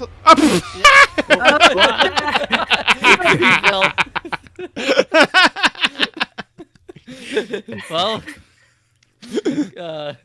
we need a llama Oh, my Pokemon. Just remind me, we need a llama Pokemon if you don't have one already. Oh yeah, I don't know if there is one. let me search. We have like 1,000 Pokemon now. Well, Let me the search. closest thing we have to like a llama actually is Arceus. Yeah, you're right. Oh my god. Right. Yeah, because one of their animal Klaus, would you're be. so right. Oh my gosh. I never thought Arceus was a llama. Yeah. Like, But the design is literally, you can see the resemblance to a llama. It just needs to be more fluffy. let me see. If not, it's like some sort of deer or something, like a horse. But Yeah. I could see a llama. Yeah, Let's to me, just like it's just the way it's proportioned, just like feels more like a llama. But I mean, it could just be a toss of Yeah, a you're- bunch of different animals. But yeah. Horse? No, you're right. Maybe. Maybe a horse, yeah. We need to request the Pokemon Company to make a proper llama Pokemon, just like how we requested the Barcel's Rooster. Like, oh, Rhino, No. don't remind me of that tragedy. Well, Shit. Oh. don't We need give to them talk. hope. Maybe they'll just randomly put the rooster in Winds and Waves. Just Yeah. because because sometimes they put Pokemon in regions whenever they feel like they should be in different regions. So Klaus, don't give me hope. Which, but Klaus does have a point. For example, they did Gen 7. That's based on Hawaii, but then there's like a koala Pokemon there for some reason. Yeah. Oh my god, Or, I for forgot all about example, him. Gen 6 with koala. was in Paris. One of the new Pokemon is a panda. That's not French. Or again, Paldea, Iberian Peninsula, mostly Spain, but Iberian Peninsula, and they added sushi Pokemon. So- I don't know. I think we need to keep the good requests coming for a Bercel's Rooster Pokemon because god damn it. Like to give some people some context for who don't know this story. So the Pokemon devs, the main devs, were here in Portugal back in 2016 for Comic-Con. Accordingly, someone approached one of the developers, like off the record, showed them a figurine. For those who don't know, Bercel's Rooster is an iconic symbol of our country. It's a little rooster guy that's black with some white spots and some red coloring. And he said, "Oh, he would be a cool Pokemon." Flash forward a few years, they revealed Pokemon Scarlet and Violet, and it's still contested if it's Iberian Peninsula or if it's just Spain. Spain definitely takes a majority, even if it didn't get a lot of things. But there's things like, for example, Porto Marinada, that's Portuguese. There's some things that could argue it's also Portugal right there. No sign of the Bercel's Rooster. None at all. Nothing. So, It's I like, was if they would thinking just... for Koraidon though, they could have done the coloring, right? If for a shiny variant. Yeah, it would work but- really well. I actually saw someone made a third evolution of Fuecoco, and it's still a crocodile, but it would be the color palette of the Bercel's Rooster, and I'm like, that would have been perfect, that's a cool idea. Oh, Jigglypuff Jigglypuff! getting Oh, what a Oh, there shame, she is. Jigglypuff! Ah, what a shame! close-up What of a her face. Oh my shame! God. Coughing. No, stop! Come back, coughing! No, don't do that. Anyway. no, stop! Don't come back. Whoop. Should I tell the story why I have a bias against Jigglypuff? Go ahead. Yeah. Some deep spring lore. So, yeah, I'm a fan of Super Smash Brothers. As we know, there's a lot of cool Pokemon characters in Smash Brothers. One of them is Jigglypuff, the little pink buff ball that could from Gen 1. I remember when I unlocked her for the first time in Brawl, and was so disappointed with her freaking moveset. Like, this is it? This is lame. I don't like it. I was a young teen, by the way. This is lame. You didn't I don't know like the rest it. could kill. And flash forward a few years, I go into Smash Brothers speculation. I learned that Jigglypuff is one of the original 8. People are saying, oh, Lucario is gonna get cut for Mewtwo Free, which was the code name, air quotes, for the Mega Evolution. We didn't know it was a Mega Evolution. We just thought Mewtwo was gonna get a new form. So it was called Mew Free. So they're like, oh, Lucario's gonna get replaced, but Jigglypuff is staying. And I remember feeling, that's unfair. Why is the puff ball that sucks ass here in this roster and Lucario's gonna go? Huh? This is unfair. And so I have this petty bias against Jigglypuff ever since, which nowadays I play up for more comedy's sake. I don't have anything against the pink puff ball. I do think there's other cooler Pokemon, even from Gen 1, I think would have been much better than Jigglypuff. I think Meowth. Meowth is definitely my first pick immediately. He would have fit much better. Meowth. But I understand that in Smash 64 was because, it was, they did Jigglypuff because Jigglypuff was a big thing in the anime, and because it had a similar structure to Kirby. So it's like the classic work smart, not hard. And also the thing of a joke character, because you don't think of Jigglypuff in this fighting game, especially when she puts people to sleep, or when she sleeps and then KOs the opponent randomly. I love that. And when so I found that funny. out for the first time when I played Smash 64 in my emulator phase, when I played it for the first time, I was like, oh, she's cool. Remember seeing a lot of ship art with her and Kirby. People really ship those two as well, like back then. Oh yeah. I only ship Kirby and Ribbon. Do not take Ribbon away from Kirby. Do not do it. But yeah, the stories we can tell with Pokemons. How about you, Klaus? How about your 6-party Pokemon? So yeah, there's not gonna be any legendaries in this list. So it's just normal Pokemon. So like my number 1 slot, it's kind of tied between I really love Sandslash because I would always use him in Leaf Green, and I thought his back sprite looked really cool because he's holding his claws back like he was gonna you know, of course, slash the opponent. It's in his name. So I think Sandslash is cool, and I think he's just a perfect blend of like cute and cool. And you know, he's based off of Pangolin, and Pangolins are really cool animals. I also really love Houndoom. Yes. Yeah, Darkfire, really cool typing combination, and it was also like Houndour was one of the Pokemon. I use it every time I replay XD, so it's one of the ones you can get. So really attached to it because of that. Of course, I need an evolution on the team, and I've always loved Umbreon. Yes. The dark. Yes, Umbreon. Yes, the dark one. I love my dark types. And then so I really love Golisopod from Gen 7. Oh my gosh, yeah. Like, so people don't talk about that one. Yeah, I think it's because its ability kind of sucks. So basically, right now for context, its ability is the same when it's a little wind pod. It's just they give it a different name. Is that when you get Golisopod to 50% health or less, it swaps out of battle, and then you have to choose a different Pokemon. So it kind of sucks if you want to like raise its stats or something with Sword Stance, because then if you get hit, you just get phased out of the battle and you lose all your stats that you got. So it's like, it can just be hard to use in some contexts, but I actually think it works with its moveset because Golisopod gets to move First Impression, which you have to use in the first turn of battle. Like, you can only use it on that first turn, and it hits really hard, okay? So then, to me, in theory, it works, because then you get off a really powerful attack first, and then the opponent knocks you out, and then you can come in later and do another First Impression.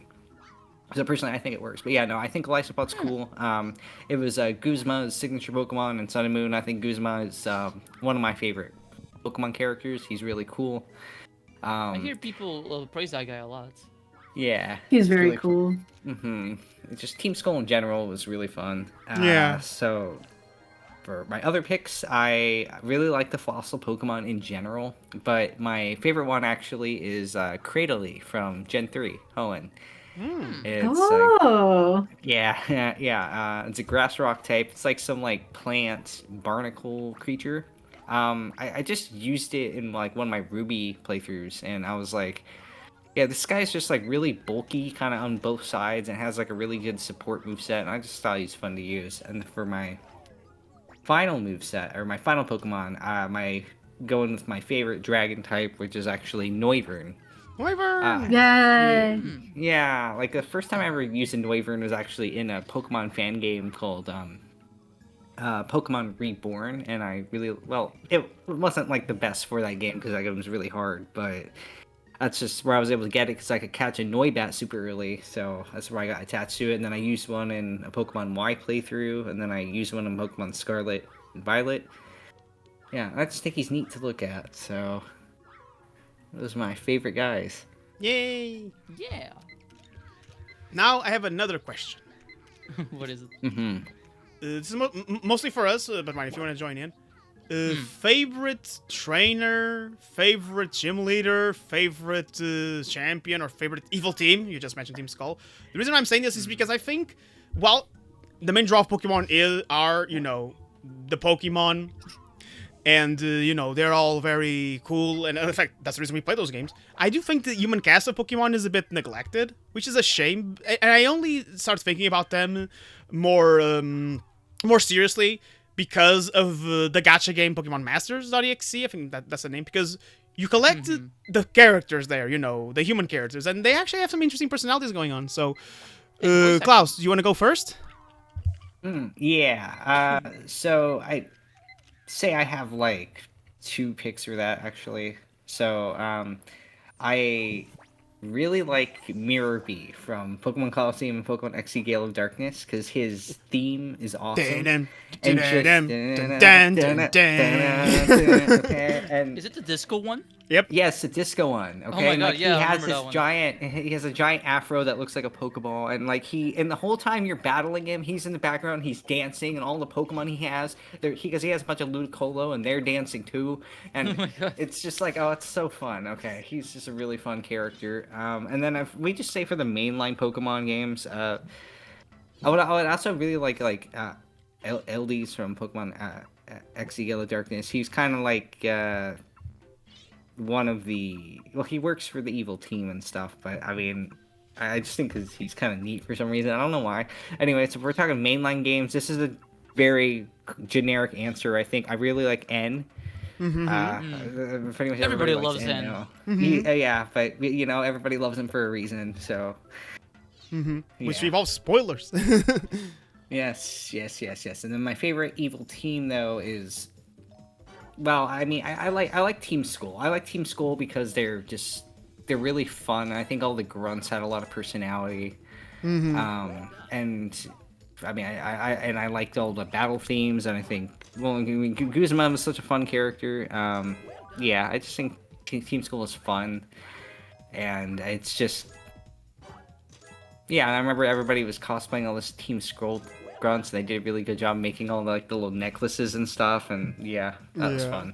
For me, the Team Skull, one of my favorite moments with them, they were also one of my favorite teams, if not my favorite, to jump ahead a little bit, but one of my favorite moments is, I think in very early hours of the game, you find them and you beat them, right? Then you find the same guys, they look the same, the male units, they look the same. They're like, oh, do you remember us? And if you say no, they look shocked at you like, wait, no? And then they look at each other.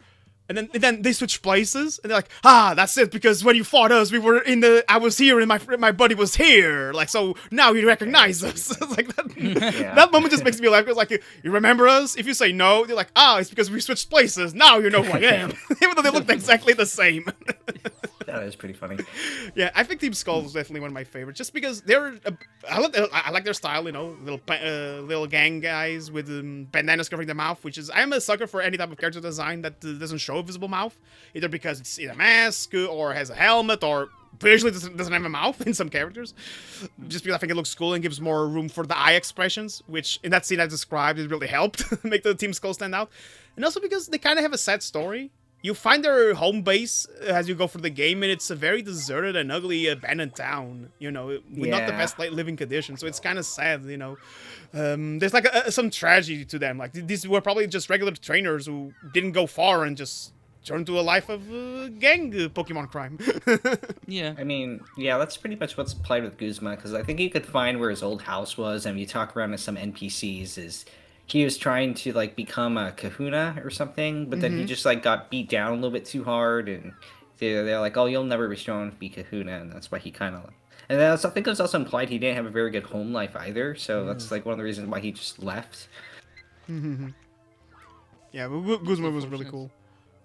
I think in terms of trainers, I like I said, Dawn. I think it's because, again, I saw the Gen 4 anime, so I have a soft spot for Dawn, so I think she's my favorite female trainer. Male trainer, Ethan/Gold, depending on who you want to call them. I call them Ethan. Yeah. The Gen 2 trainer is one of my favorites too. Again, because I played Hot Gold as my first mainline Pokemon, so I have attachment to the male trainer there. When it comes to gym leaders, I'm not sure. Of course, I have an attachment to the ones we see in the anime, Misty and Brock. They're iconic. Even though in the game they don't do a lot, they're just boss fights. Yeah. So it's kind of funny. In terms of champion... sorry, go ahead. The frying pan. At least this frying pan is a drying pan. Or I just made these jelly donuts. This is jelly-filled donuts. Are my favorite. It's a rice ball.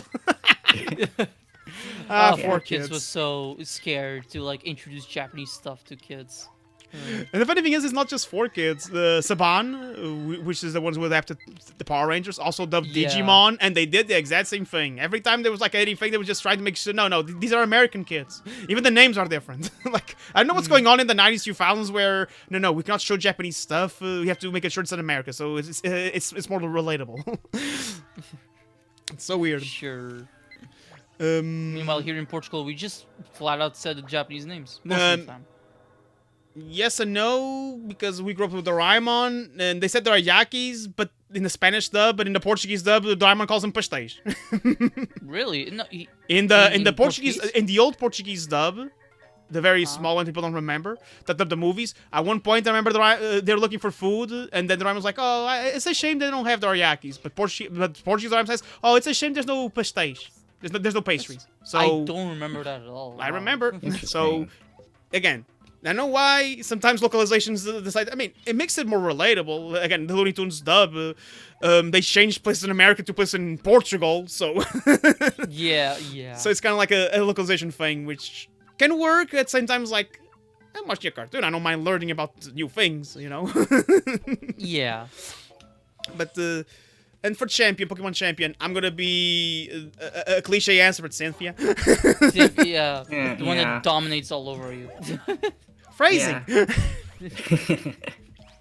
I also like Lance though. Lance also I real like. I feel bad for Lance because his theme is shared with Red in the Pokemon Soul Silver and Pokemon Heart Gold, in Pokemon Gold Silver and Pokemon Heart Gold and Soul Silver, right?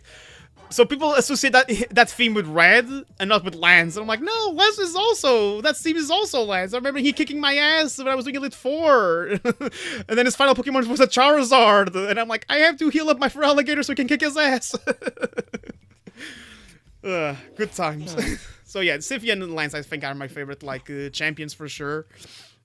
Gym leaders, again, I don't know exactly which one I would say is my favorite. I have to maybe see a list of them. Oh, wait. I know which was my favorite gym leader. Larry from Scarlet. The guy who's a divorced dad. He has a 9-to-5 job. Yeah, everybody loves Larry. Like, right, you legit fight him in the Japanese, like an Asian restaurant because, oh, it's his lunch break. Lamau. Like, that guy was iconic. That guy is iconic, Larry. There's silly characters like that. Mm-hmm. Now that I think about it, a lot of the gym leaders in Gen 9 were really cool. And even Gen 8, you know, there was NASA, there was BM, there was that kid with the creepy mask. I forgot his name. Yeah, there was Raihan. I think he was a fan favorite. Mm-hmm. Yeah, there's like Melanie. I think, yeah, like Gen 8. Like the one thing Gen 8 does right is that it makes the gym battles so very big and epic. Mm-hmm. And I would give that to Gen 8. Yeah. Oh, there's Sandshrew. Oh. Sandshrew, yeah. Sandshrew. I'm not sure if Sandslash is in this game, but I saw Sandshrew. I did not get all Okay. 63 kinds, by the way. I only got like 55, I think. I think you need at least 50 to beat the game. So, yeah. Okay. Mm-hmm. There's also Geodude. Geodude is one of those Pokemon I think it's iconic. Oh, there he goes, Oh, Sandslash. there he is. Yeah, I got him. There's a Graveler. I Oh, love he's doing a little Graveler. dance. Yeah, but yeah, Geodude, right? It's like, because I feel like kind of Geodude is, like, even though Geodude line's much stronger, I feel like Geodude's kind of in competition with, like, Onix for, like, rock types, because then you got Brock's Onix on the animes makes such a big impression on people, even if Onix is, you know, technically a really weak Pokemon. Yep. Yeah. It's just, yeah, you know, you got He's one big. rock and ground type. Yeah, he's very big, and he's a big rock snake, and that's cool. So, He gets one shot by Squirtle throwing bubbles at him. I should know. I played Fire Red recently. yeah. Lamau. But I yeah. think just going back a bit, just on the topic of trainers and stuff like that, I don't have much to say, but I remember liking Dawn when I was young, and I don't know much about her, but I remember in terms of gym leaders, I remember really liking Sabrina's design. She's cool. She looks cool. I agree. Yeah. So Uh, yeah. Yeah, there's some cool. Again, I really think the human cast from Pokemon, which again makes sense. I'm not gonna say, oh, it's like I'm watching a show about elephants and I'm pissed off that the rhinos don't get any attention. You know, it's kind of like that. It's kind of silly like Yeah. that. But I do feel like the Pokemon, the human characters, I feel like some of them are really cool characters. Oh, one of my favorite rivals is good old female Goku, Nemona. Yeah. Yeah. Hey, the pretty memes. strong. She's so legit, like, but there's more things to her, you know. She's not just a battle obsessed freak like the meme version of Goku. She legit feels like, you know, an older character, like kind of like a big sis, whole modern type. Because, you know, because when you begin your journey, she's already all done. She's already a champion, you know. You're not fighting to prove you're better than her. You're just fighting because she legit wants to battle and she wants someone to connect with because it's implied. This is something I She's really lonely. appreciate about Pokemon Scarlet is after you're done with the main game, I think with the 3 stories, you unlock small scenes with the 3 main, I guess, rivals, which is Penny, Arven, and Nemona.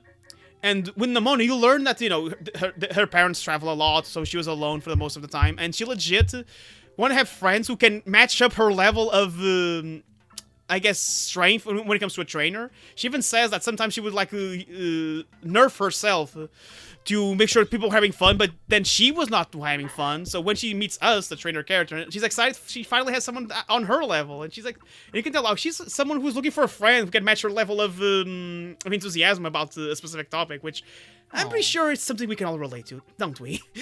Yeah. Yeah. That's why I got you guys. Yay! Yay.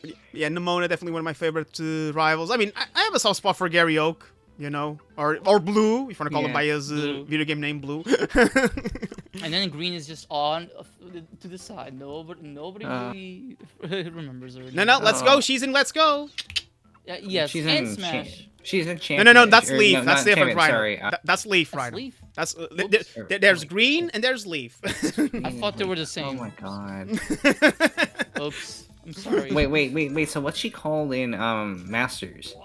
You know what? Let me find out. I think she's Green. But then Leaf is Leaf.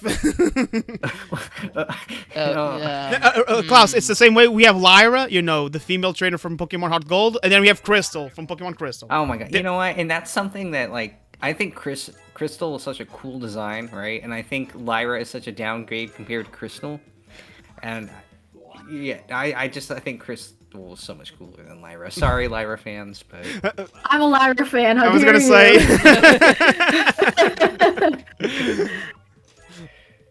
Yeah, the only reason I'm a Lyra fan is one, the generation, and two, I cosplayed her once. Oh, It is cool. see your design. Just like red and blue, white cap. I mean, I like the cap. It's very cute. yeah. 'Cause I feel Sorry, like- I had to go for a little bit. I just got messaged about something for work, so I'm back. Yeah. No worries. all right. Welcome back. Happy you're back. Thank you. Do you want to talk about your favorite human characters in Pokemon? Yeah, I mean, I don't really have. I feel like when it comes to Pokemon, I don't think about the characters that much. Except I mean, I grew up with. I like Lyra just because I cosplayed her. I like Misty because I grew up with the anime. I like Cynthia because she's just her aura is unmatched. Nemona or Nimona, depending on how you pronounce it, is very cool too. I don't know if you talked about her at all, but I like her personality. I think she's fun. I love how she's like your rival and friend at the same time. As I've noticed, they've started to do that a lot more with Pokemon trainers and rivals. They're like, yeah, your rivals don't hate you anymore. I don't know if that's a good thing or a bad thing, but it is a thing for sure. Yeah, I feel like they could kind of like sometimes I like really miss the asshole rivals. Like, but I feel like they could just sort of remedy this by having us have two rivals, one who's like our friend and then one who's the asshole. Yeah. Yeah, I feel like- they could do that. I think Gen 'cause, 7 I did feel something like like that it's because you had How. I don't know how to pronounce his name, but How. Oh yeah, He was your friendly rival, you know. Indeed. And then you have Gladion, who appears a little bit, and he becomes more your jerky rival, even though he has other things going on. That's true. That's a good point. Yeah. What if they made the trainer the asshole? No, because the trainer's a blank slate, so you project your emotions on Rhino. Aw. Yeah, you can't do that. Other than those characters, I liked surprisingly I like Flannery. I think she's kind of funny. I didn't never really noticed her, but then I remember like there's like a post circulating around about like how silly she is. Because she's trying to be too serious, but then she ends up like messing up. She's kind of a girl failure, and I love that in a Oh, girl. I need to see her Oh, design. So What's she called again? Flannery. she's like a Flannery girl. Flannery. She's like a spiky redhead girl. There's any GFs here. Yeah. Okay. There she is. But Yeah, I found her. So, She yeah. looks like a rock star, but if she's, well, at least from her design, but I don't think she is. Yeah, she's Kinda a looks fire like- type. She's a fire type trainer. Yeah. I see. some of the new characters from ZA are pretty cool. I haven't finished that game either, but I like their personalities. The fairy type girl is very interesting. Kind of like, you know, pretty and cute, but can definitely destroy you, sort of type. You know, you mentioned it ZA, that reminds me of another character I like. The Detective Looker, and Emma. Oh, look her! Oh, I love Emma. I love her I- Esper too. I love the because after you're done with the game in Pokemon Y, you get the Looker side stuff. That's where you learn about Emma. And I remember being so attached to that story. I was like, yes, I'm the help of this detective, and you're saving this girl, and it's really nice. And when she was confirmed for ZA, I was so excited, and she looks great. So I definitely want to see her story in ZA. Yeah, I do love the character types that they give some of these new guys, and I feel like when it comes to costume design, they've been getting better as well. Like they're more recognizable. They're all very quirky. I mean, they've always been kind of quirky, but I feel like the designs back then were kind of eh. Nowadays, I think ZA's designs are a little bit. Yeah. There's a girl in ZA that's like the electric type, and she's the streamer, and she like has all these fans, but it's later revealed that her actual personality is a little different than that. I won't really spoil it. But it's kind of cool to see like little bits and pieces of different characters. She's secretly a nerd who is very antisocial and puts on a facade for the characters, the cameras. Got it. No, that's Penny from the previous. I mean, Penny doesn't put on a facade. I think she's always just a kind of quiet girl. Penny's a short-haired glass girl, right? Yeah. Yeah, I remember liking her design. Like she's trying to act like a secret. I mean, it's technically spoilers, but it's so bloody obvious. Spoiler warning for. Yeah. So obvious. Spoiler warning for Pokemon Scarlet. Skip ahead to this time frame that Ryan will definitely put. I will not put anything because if Smash, like, here's a fucked up thing. Smash will not spoil X and Y, but it will spoil Xenoblade Chronicles. I'm like, fuck you. And Mother Free, never forget Mother Free. God, fuck. You know what? Maybe it's a good thing trophies didn't return, because then they didn't spoil Fire Emblem Free Houses or Persona 5. Yes. But what I was gonna say, so when you're doing that other story where you're taking on Team Star, there's like a hacker, kind of like Futaba from Persona 5, saying, "Oh, I hacked you, but you're gonna help me in this mission," and it's bloody freaking obvious it's Penny, because she's like, and then you're gonna meet someone who's gonna give you the stuff, and Penny literally just walks randomly towards you, like, come on, this is so bloody obvious, like. Yeah. She even has the design going for her. Like if it was Arvin, that would actually be interesting. But Arvin actually has another more deep story. So, but yeah, yeah, that's actually emotional. Yeah, no. Again, I like what the Gen 9 did in terms of characters. You have technically 3 rivals, or I guess party members, I guess you can say, and they all have their own things going on, which is really cool. And I'm glad they're continuing doing that. From if ZA is an indication, I'm glad they're continuing to do that. That is good to hear. Yes. Also, we have Professor Oak. We all like this character. I like doing his voice because God, wonderful. Now we have the dash and we can just zoom, and we're on the hunt for the Pokemon signs. And Remember when everyone was thirsty for that French Pokemon professor? Oh, Professor Sycamore. Sycamore, yeah. I remember seeing a fan art where it was a depressed Anne saying, "Who's this Professor Sycamore, and where are all my fangirls?" Yeah, and I remember people thought, Professor Kukui from Sun and Moon was really hot too. Yes. Yeah. Same thing with the professor, one of your teachers, I guess, from Scarlet. The guy who is more like purplish going on. He has glasses. I forgot his name. I think he was the guy he was the one that taught home economics, I think. Yeah. Of course, I can't remember his name. Oh yeah. Forgot all about them. I remember liking Professor Juniper, like her design. She looks really cool too. Yeah. But there was another, there was a glasses one that I really liked. That she looked very. Sonia. With the one with the orange hair. Let me search. Wait, did she have glasses? I like Sonya, but no, that wasn't the one I was thinking of. It was like she specialized like dreams. Oh, Bianca from Gen 5? Bianca? No, it wasn't Bianca. It was. No, that wasn't. Anyway, it's like, okay. Do you remember like the dream? What's it like? Fennel. Fennel. Yeah, that was her name. Yeah. But there was another one I was also thinking of that I also liked, but I forgot. I forgot. I liked Professor Burnett too. Pink glasses, and it was a little bit chubby. Pink glasses? I think pink glasses or blue glasses, one of those. It was glasses. I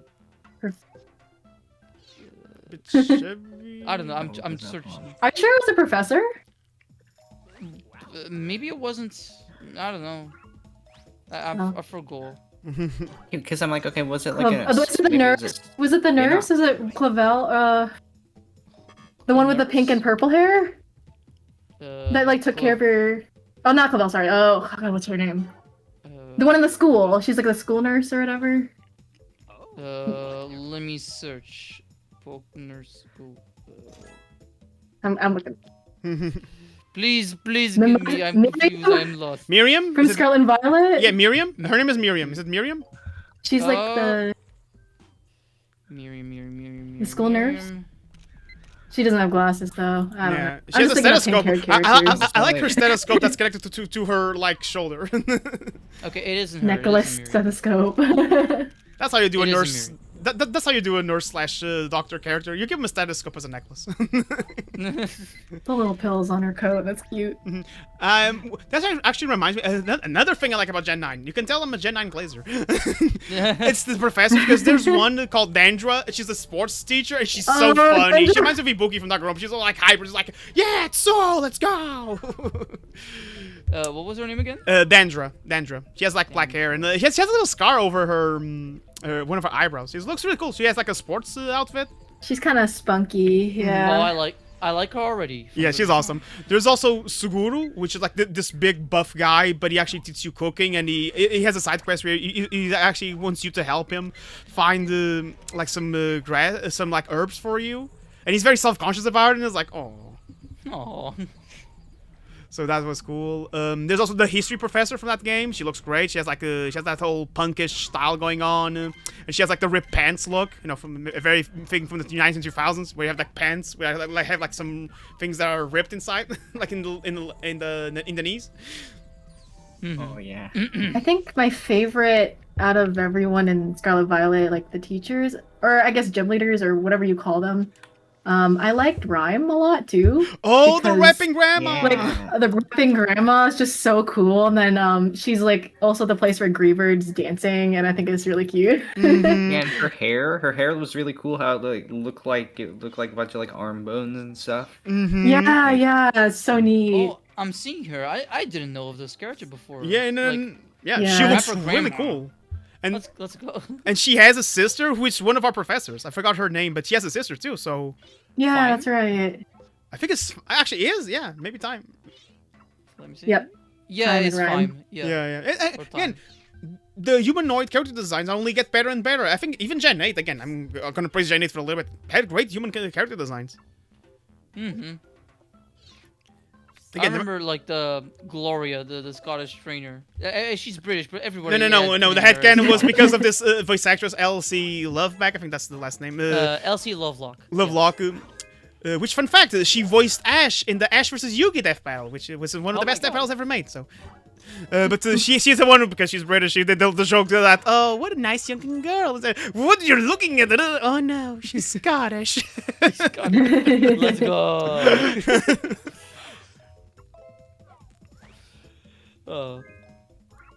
Look at these fighting Magmar. They're just like. Magmar is Put an him underrated up. Pokemon. He was the fire Pokemon I used in my Heart Gold party when I was fighting the ice gym leader. I think there's an ice gym leader there. Oh, question for Rhino. Now that you've played, I'm gonna switch gears just a little bit. You played through Pokemon Snap. Would you consider playing the sequel at all? Absolutely, yes. But I don't know when. But I gotta look into it, yes, because I enjoyed the overall gameplay loop of Pokemon Snap, and new Pokemon Snap is that, but more, and is longer, and I'm like, ooh, and it's pretty because Bandai Namco It is made very It's like, pretty. ooh. Mhm. So one day I will consider getting it. It's just that right now I'm thinking of other games, mainly like Switch 2 stuff. I think Yeah. I should be getting Kirby Air Rider soon. Ooh. Yeah, because I saw it at a good price. I was like, hey, $40, let's go. Yeah, I definitely think new Pokemon Snap is worth it if you enjoyed the first game. Like you said, it's bigger. There's just a lot more to see, and of course, like the graphics are not this quality. I mean, it's big in its own way, but you know. I mean, this game already looks pretty good for a Nintendo 64 title, so like, Yeah. damn. Oh, I Little. never mentioned my history with this game. The only reason I knew about this game was because I went on vacation somewhere. I don't even know where. It was like some random state in the US.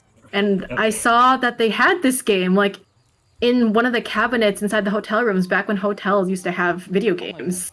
Yeah, And I I knew about played that. this for the first time, and I was so obsessed with it that I didn't want to leave the hotel room. I was like, I want to stay here, and they're like, no, you need to go out and like experience the vacation. And I'm like, but I could play Pokemon Snap instead. I don't think I ever It's a beat short it. game, It is a so- short game, but like as a kid, I didn't know what to do. I just liked looking at the Pokemon, and I mean we got press pretty buttons far. and I win. Yeah, you figure it out eventually, obviously, but with the amount of time we had on vacation, I couldn't finish it. No. But I always like craved going back to the game, and I wanted to go on vacations again just so I could play it. Because I didn't have this game at all when I was. Have you since beat it? Yes. Where? But- Friends up? Yeah. I'm pretty Nice. sure. That or I watched someone beat it, so I didn't do it myself. Oh. But I'm pretty sure I did, because I remember playing it before and being able to do it. It might have been at a friend's house, actually. My friend also had, what was the one with, like, the mini games? Pokemon With, like, Stadium? Clefairy. One and two? Pokemon Yeah, Stadium? one of my friends owned Pokemon Stadium as well, and, like, owned a few of the Pokemon games that I didn't have. So I think it was during that time when I played Pokemon Snap again. Mhm. And then also that game as well. That was like my exposure to the Stadium games. Pokemon Stadium 2, I- baby. I would play Stadium if it wasn't for the fact that it's an RPG pretty much. And I'm like, And Oh, I love RPGs. no, the problem is because you only have rental Pokemon, and rental Yeah. Pokemon are not very good when you're trying to do the harder challenges. So Yeah. Yeah. The sets are Nah, really I won't crap, and yeah, it's like one of the ones where you really need to be able to transfer in your actual good team that you raise in your other games, where they got the perfect moveset, they got the perfect nature, you got the perfect IVs, the perfect EVs, and it's a lot of work. Yeah, it's hard. so I'm like, nah. Honestly, nowadays the Pokemon Stadium games are just fun for the multiplayer stuff. The mini games are just Yes. you and another friend just playing rental Pokemon Yeah, and just see rental who wins Pokemon. in this Sword of Attrition.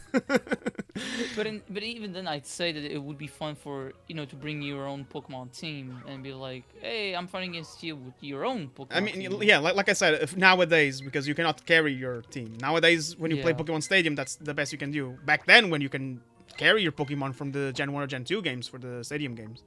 Which is the same thing Yes. happened with Colosseum and Guild of Darkness, I think. And same thing with Pokemon Battle Revolution, which is one of the best looking Pokemon games on the Oh Wii. yeah. Yeah, we NSO Pokemon Battle Revolution. I would play the crap out of that. That game is a great animation. It has the Pokemon up to scale. And I'll never forget when they showed this picture. They have Groudon. And then on the other side, they have Wailord. The Pokemon from Gen 3. The whale Pokemon. My lord, yeah. Groudon looks so tiny next to Wailord. Oh, Yeah, Lord is big. big whale. Oh, by the way, But, Klaus and there's Vibs. you're the- Eternatus now that's even bigger, I thought, but Yeah. that's nowadays. Yeah, like the Gigantamax form of Eternatus is like almost the size of like a small planet or something. Jeez. Yeah. Oh, hi, Articuno. Articuno. he was dancing. I was gonna ask if Vibs and Klaus, your thoughts about Pokemon Poke Park. Okay. So I played the Pokepark games as a kid, and I really, really loved them. They're like really, really cute games, and I just think all the Pokemon look so nice in this game, and I just like being able to run around and just like talk to all these cute little Pokemon, and like I wish that they would make another one, because look at all the new Pokemon we have. We can I feel like Pokepark would be like since they're branching out and making other games, I feel like they could totally get. Oh, hi Rhino in the background. I feel like I could totally make another one. Because I played the games like a very long time ago, but I have really fond memories of them. I think I beat them each in just like a few days, actually, like over a weekend or something. But Oh wow.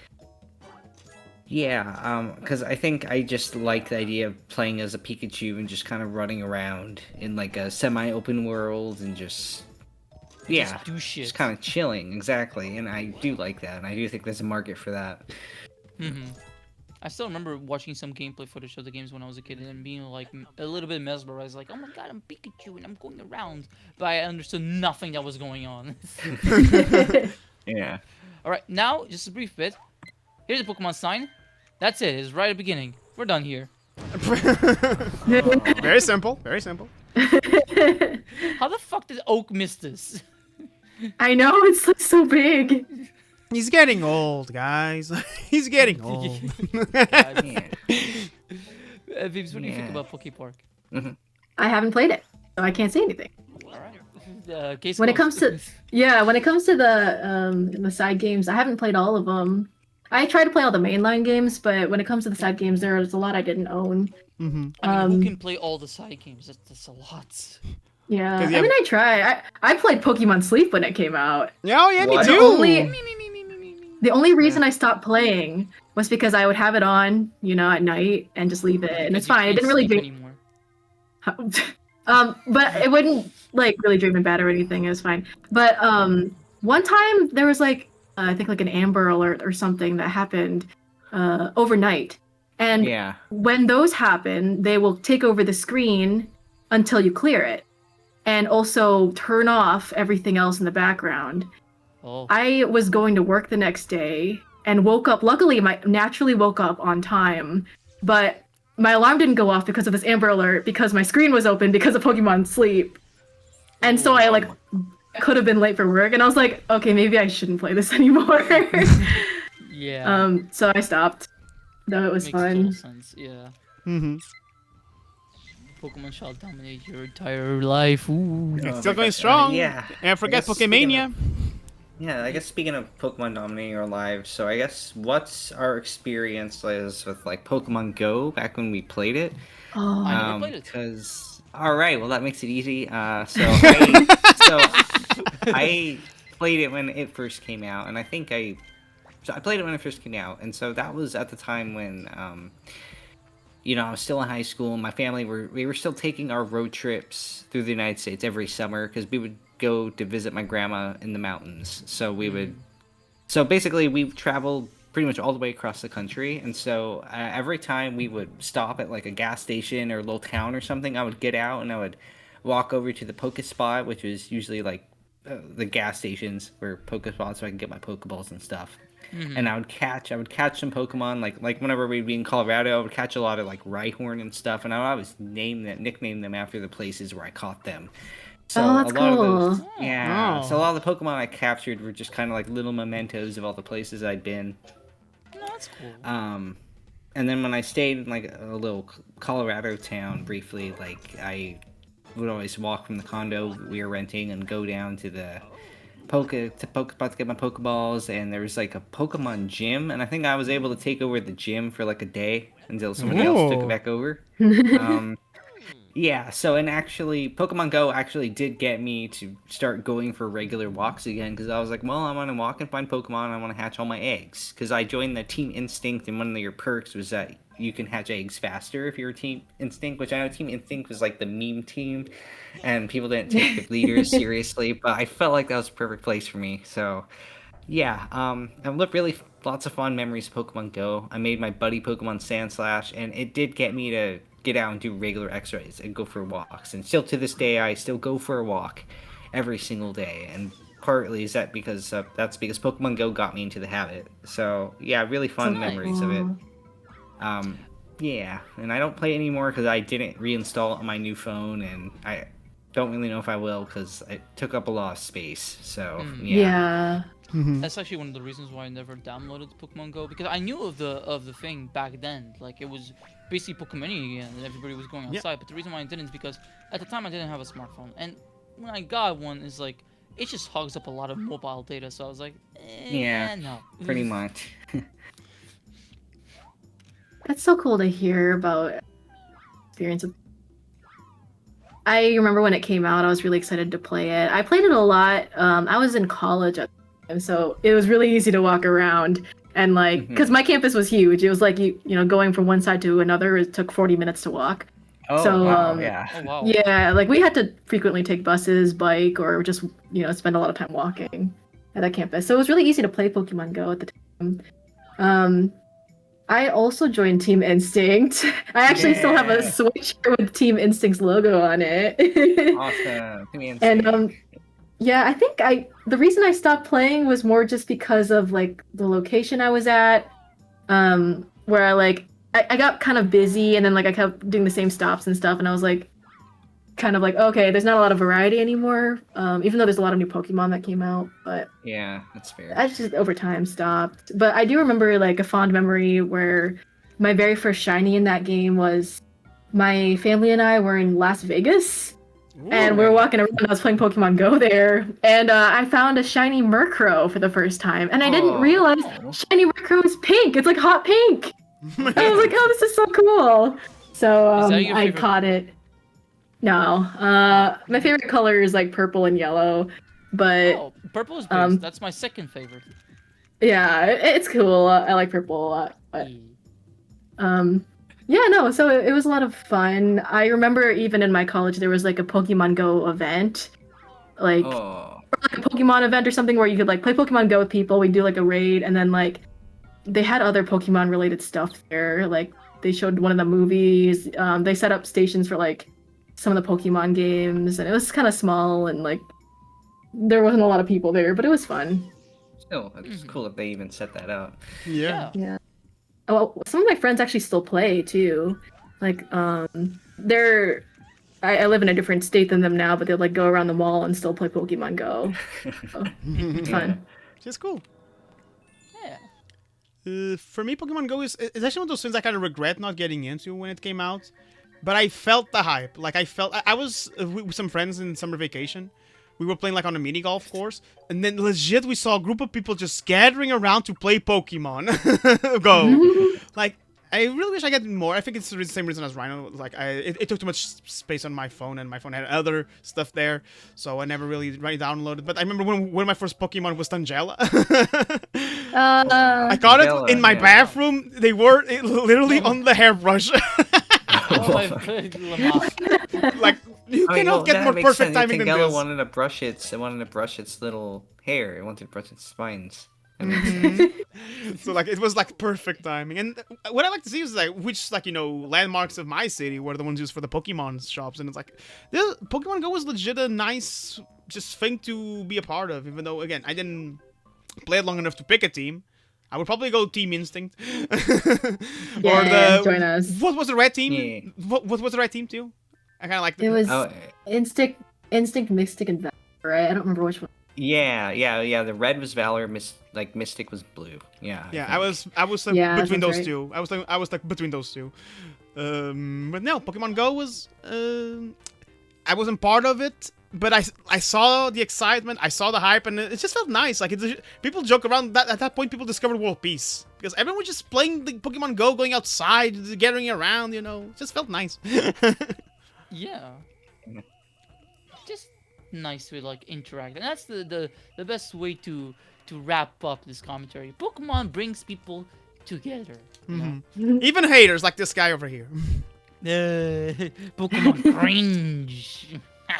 Do you guys hear anything? I'm just looking excited for Pokemon Waves and Wings. Aren't you guys excited, Klaus and Vibs? Yeah! Very excited. I love Gekwa. Gekwa's so cute. Oh my god. I hope she stays slay. cute. I like the Pomeranian. Pokemon's alright. I think.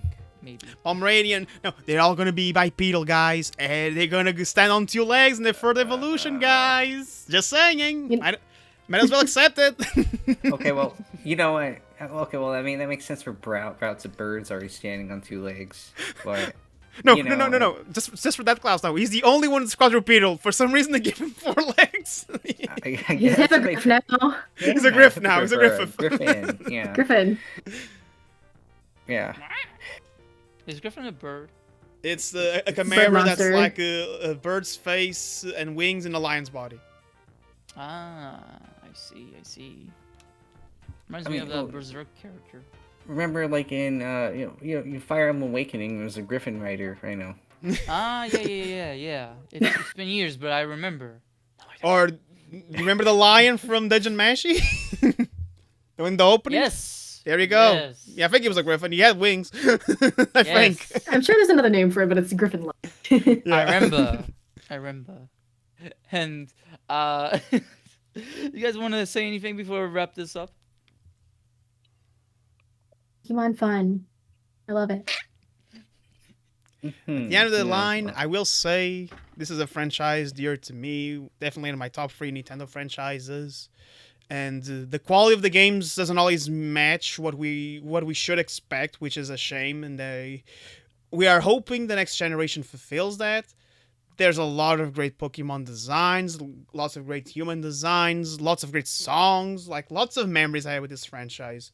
And so, I will say, please buy Digimon Time Stranger, available now on Oh my Steam, on God. Nintendo Switch and Switch 2. Yeah, especially the Switch 2 version, because Switch 1, I don't know how the hell they're gonna run that. It's gonna run I'm on gonna buy that Switch 1 console. because it's the only way to get it on the physical version, because on the Switch 2 is a game key card game. Ah. Yay. Okay. In I all see, serious, I see. Pokemon is really cool. I love Pokemon Heart Gold, and I'm looking forward to Pokemon Wings and Waves. And there you go. Yeah, I'm gonna love Pokemon until the day I die. Go play Pokemon XD Yellow Darkness, whether on your original GameCube or on the Wii or on the the Switch 2? Switch 2 Virtual Console, or play modded versions of Pokemon XD, which are really fun. Pokemon XG, and then Pokemon of course, there's another one. There's two really good mods for Pokemon XD Yellow Darkness. Go play Pokemon XD and then go to Pyrite Town and just listen to how incredible that music is, because it's awesome. Okay. Why is it Yeah. called Pokemon XD? Uh, It's like laughing at you. I know it's laughing. We don't actually know what XD stands for, but maybe it means like extra dark. I think they just put XD because they're like it looks edgy or something. Yeah, I'm sure that's what it was. Amazing.